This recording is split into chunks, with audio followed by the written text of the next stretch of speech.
টানা ৩ ঘন্টার বৃষ্টিতে জলমগ্ন পুরো নোয়াখালী শহর। সড়কে পানি জমে এবং দোকানপাটে পানি ঢুকে দেখা দিয়েছে চরম জনদুর্ভোগ। ড্রেন পরিষ্কার ও সংস্কার না করায় এমন দুর্ভোগ বলে অভিযোগ শহরবাসীর। মঙ্গলবার রাতে টানা বৃষ্টি হয়, এতেই শহরের বেশিরভাগ সড়ক পানিতে তলিয়ে গেছে।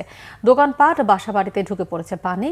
আজ সকাল থেকেও থেমে থেমে বৃষ্টি হচ্ছে, এতে উদ্বিগ্ন স্থানীয়রা। বৃষ্টির পানিতে জেলা শহর মাইজদীর প্লাট রোড, জেলা প্রশাসক কার্যালয়ের সামনের সড়ক, জজ কোর্ট সড়ক, বড় মসজিদ রোড, জেলখানা রোড প্রধান সড়কের দুপাশ পানির নিচে।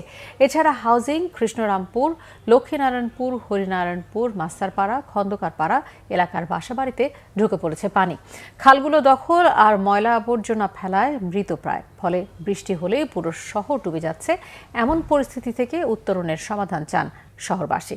৩ ঘন্টায় জেলায় ১৭৭ মিলিমিটার বৃষ্টিপাত রেকর্ড করা হয়েছে জেলা আবহাওয়া অফিস, যা বছরের সর্বোচ্চ বৃষ্টিপাত।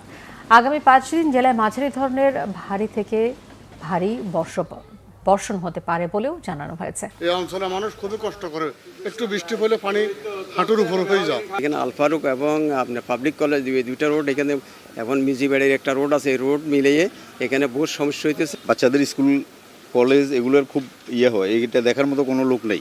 আসলে প্রশাসনের সুদৃষ্টি কামনা করছি। ড্রেনটা যদি সংস্কার করা হয় তাইলে ধরেন না রাস্তাটা ঠিক হয়ে যাবে। আর একটু বৃষ্টি হইলেই রাস্তাটা মানে বন্যার পানির মতো বাইশা জায়গা।